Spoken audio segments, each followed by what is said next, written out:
What? Like, I don't, that. And it came out that she lied. Yeah. Now you gotta sit there with the she lying face. What? You're a liar. And nothing happened to her. What the f? And that is crazy. Like, on what planet do we think that that's fair? Meanwhile, on the planet, this dumb as hell. Like,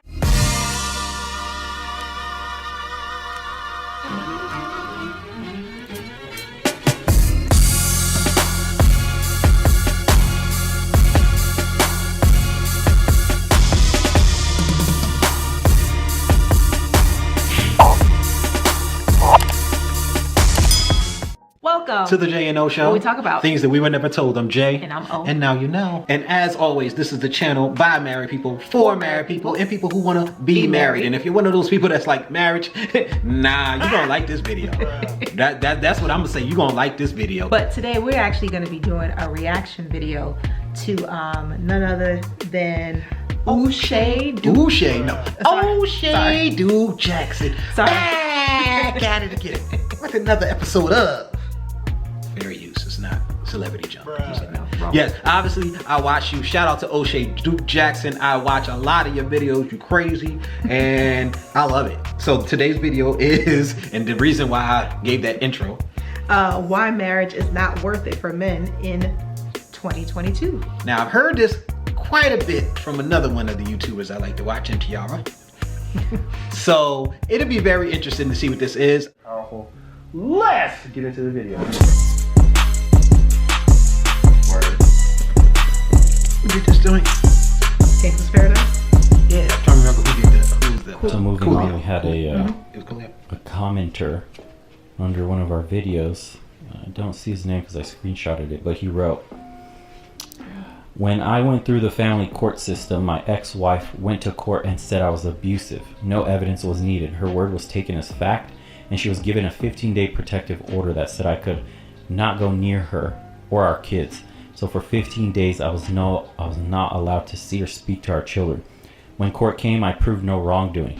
Proved that she lied. And did she get in trouble for her deceit? No. Instead, they said, have a nice day. Hope everything works out for you. So women can flat out lie and no consequences happen while the man gets his life turned over.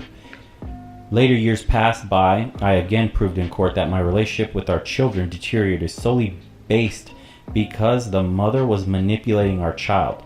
The judge said out loud, looking me in the eyes for all to see, I know your relationship with your child is non-existent because of the mother, and I am sorry. I hereby order the child remain with the mother for another 6 months." What? Bruh. What?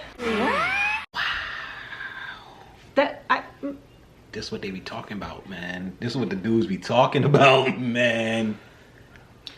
okay, so I didn't understand that last part that he said, because if the judge agreed with him saying that she sees that the reason why your relationship with your children are estranged is because of the mother, but then orders that she has custody for the next 6 months, like, I don't, that.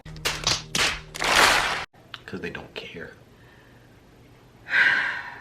Because they don't care. And I've said this before, I forgot what video it was, but it was a court case. I don't remember which video it was. If we remember, I'll try to link it here. But we have to do better with well, we know the system sucks. Mm-hmm. I'm sorry, it just does. Mm-hmm. But really, when it comes to, especially like, you know, family court, dealing with the children and things of that nature, we got to do better. Like, that's crazy. It's not okay for anybody to lie. You're a liar. On someone else. In court, they wow. suffer the consequences, and then when it's proven that the person lied, there are no consequences. I feel that whatever the consequences that person suffered for you lying, the same thing needs to happen to you. Agreed. Because it is not okay, and that leads to making it okay. That leads to behaviors where people think that it's okay for them to do that. Okay, Ever heard? Yeah, I could just lie in court or what have you, and then okay, the truth comes out, oh well, no big deal, no harm, no foul, nothing happens to that person. Bruh. But the person that you lied on, you like turned their life upside down. Oh, it was the video with the young man who the lady accused him of and he lost his scholarship. That was the video that we did before. Yeah, he lost his scholarship and everything like that, and it came out that she lied. Yeah. Now you gotta sit there with the she lying face. What? You're a liar. And they wouldn't give him- accept him. they They wouldn't return the yeah, they scholarship wouldn't. back. They wouldn't put him back in And school. then they did nothing to her. And nothing happened to her. What the f? And that is crazy. Like, on what planet do we think that that's fair? Meanwhile, on the planet, this dumb as hell. Like, come on. Like, And because of situations like this, and the more we do this channel, the more we see that, I understand. I get why guys say, I'm not beat for marriage. I'm not beat for relationship. I ain't beat for having no kids with these women because of that. But here's the thing. This is where a lot of the things that we talk about as far as when you find your mate are so important. Yes. For those of you who are not at the point where, look, I'm not even going to do it, and you still want to actually try to have a relationship, you have to vet these people. Yep. You need to be able to sit there and talk to the people that are around them to see how crazy they are. You need to be able to bring them to your family, so your family, because a lot of times, when you're in it, you too close. right, when you're in it, you're too close. And you need to have, like if you're a woman dating a guy, you need to have other guys that are looking out for your best interests around him to see if he's full of crap. Yo, you're a liar. If you're a dude and you're dating a woman, you are still subject to the power of the walls. Just like the women are subject to the powers of the hoo-ha. Okay? You need to bring them around your aunties, because I don't really rock too heavy with the male, female, we just friends thing, unless it's like through a couple relationship. Anyway, you can't be you can't be so close to somebody of the opposite sex. Right. Y'all can be cool, y'all can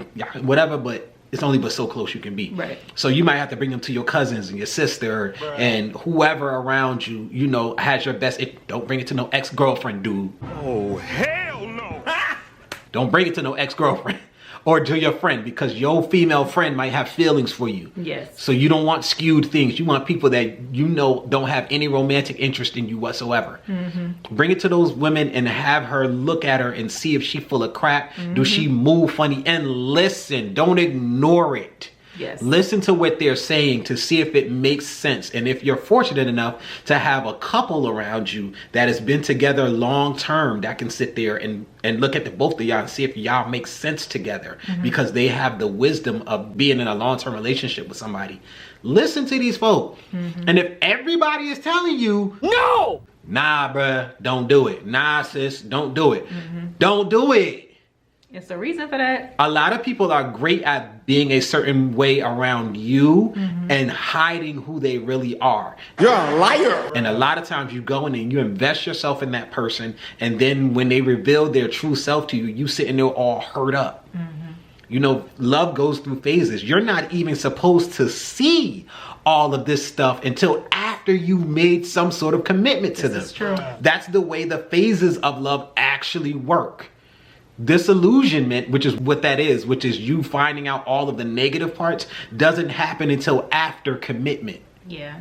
So, I what? just thought about something. No, what we were talking about the other night, and we were saying we needed the video to plug it in. This is plug right here. Okay. So, no, about the whole dating. So, because we were talking about like, we should do away with dating. Oh. In the way we know it. Okay. Okay. In the current model of dating. Okay. And basically to our point, the reason why we say we should do away with dating in the current way that it is because you're not able to form a foundation of friendship. And it is so essential for you to be able to have a friendship relationship with your husband or your wife, because you go through these different phases of love. You need to have that. You need to have that foundation. Like, you need to be able to understand and know who that person is outside of romance. Right. you know, understand what makes them tick, understand these different quirks, their mentality. Yeah. And you can't do that if you, off the gate, you're dating them. Because, romantically, you can't really do that. Right. So, our suggestion, right, when it comes to dating, basically, is putting in the work to putting yourself out there and being in certain crowds. Right. Moving in certain spaces where you have friends, where you have, you know, a lot of different friends that are hanging out. So that way you can get to know people and see how they interact. Right. Over time, you may start to develop feelings for somebody that's within the circle. Right. You know, but that way you at least giving yourself a fighting chance to get a better understanding of who this person is before you actually make a commitment, or you guys actually get into anything romantic. Yeah, a romantic relationship. Yeah. Or another way to do it is if you do go on a date with somebody, maybe to get out of the mentality of going on a bunch of dates. Maybe after doing a certain amount of dates and you guys feel like you need to move into a phase where you really need to get to know each other instead of just jumping in a sack with each other and knocking boots. Maybe you should go and start to integrate each other into your lives so that you can see how both of you move in situations with the people that you're in circles with, how you react to situations to see if that's somebody that you would want to be with. Because a lot of times people have a whole crap load of red flags if you were to see them moving in situations outside of them dealing with just you. Very true. That's where a lot of that stuff comes in, but you're already so far dug in at that point that you just like, I'm gonna just deal with it, we just gonna fight through it, or I'm gonna ignore it. Right. So maybe we should do dating in a way where that, you know, the way that we're doing things is completely different. Yeah. And we're actually able to see how your potential partner reacts to life in general. Yeah. And that helps with the whole vetting process. Yes, that's a big part of the vetting process, and that includes bringing them home to see that, you know, your family members and all of that other stuff. And maybe we need to get to a point where we're not only going to bring home the person after we already committed to them and we fell in love and all of that other stuff. Maybe we need to start exposing them to the family early on and be like, yo, we're dating, what you think? Yeah. And when we say exposing them to the family, if you guys have children, not to the children. No, not the children. Not the kids. I wanted to be very clear about that. Yeah, not the kids. Because you don't want to be bringing a whole bunch of people around your kids. Not the kids. Not the kids. But we talking about the other adults that can help you. People with common sense. Now, if you got that crazy family member, that life is always crazy and a hot mess, but they're great to be around because they're a lot of fun, not them. Not the people that got it together. Especially if they have it together on the relationship side. Right. Okay, you don't need to bring it to that cousin that work 80 hours a week and has a great job and they make all this money but don't got no relationship. That's not what they do. Don't do that with them. Well, no, I was gonna say, because like, what if they're in a situation where they don't necessarily have family members who have like a good role model as far as the relationship is concerned? If you're in a situation where you don't have any good positive relationships in your circle, you might need to consider expanding your circle. Yep. Definitely. But what do they do in the meantime? But there were studies because the reality is that everybody around you has terrible relationship habits. You probably got terrible relationship habits too, even if you're like the oddball of the crew, because you have to see, you have to experience. Where are you learning how to be a good partner from? Right? So you have to expand your circle. You might have to do the work. Part of your work of becoming a worthy partner to someone might be going outside of your circle and finding people so that you can adapt good relationship habits and actually studying. Maybe you got to go to seminars and stuff. Maybe the therapist. You know, you have to put in some effort. You have to put in more effort than others if you don't have any type of examples of good relationships around you at all. True. I wouldn't even tell you to, because all of the relationship habits that you need that you have not developed, if you decide to just jump out there and start dating and you don't have access to people who have good relationship habits, you're learning on the job type of thing. But the thing about people who learn on the job is they make a lot of mistakes. Yeah, and it can take a longer... So you're damaging yourself because people are going to be reacting to what you're doing regardless, and you're damaging the other person because you're taking them through hell. That part. That part. You know, there are some situations where somebody might be there and they might already, you know, sort of coworker or somebody that sees you and they might be trying to talk to you and you know you jacked up and they just really, really, really persistent about it and they willing to go through the fire with you or whatever. But I mean, just be honest. Look, I don't even know what a good relationship look like. So we gonna have to work because sometimes, you know, the person that you are meant to be with doesn't always walk in at the best times. True. That's not always how it works. But you have to do whatever you can to try to mitigate the damage. And you have to be honest with yourself. And I'm telling you right now, even if you're the oddball, if everybody around you is just hot messes, the people that tend to be best in relationships, and these stats on this, the people that are best in relationships are people that usually come from 2-parent households. They tend to work best, obviously, because they've seen it their whole life. Right. They know what the dynamic, they know the give and the take that comes with it. A lot of us, especially in American societies, tend to be very selfish about our relationships. And if you've never even seen what it looks like to be selfless a little bit, it's going to be a problem for you. True. I'm done. Okay. I was finished. Yeah, well, we didn't really get too far on this video. I don't know what else they have to share. Maybe we'll do a second part. Yeah, maybe we'll do a part 2. But comment down below and let us know what you guys think. Yo. Do you think that it's not feasible for men to want to get married in this day and age? And if so, tell us why. Yep. We'd love to hear from you. Okay. Don't forget to hit that subscribe button. Yes. Hit that notification button. Yes. Give us a thumbs up if you like what we're doing. Yes. And most importantly, subscribe. All right. But that's gonna wrap it up for today's video. Hopefully you guys enjoyed. Until next time, deuces. What?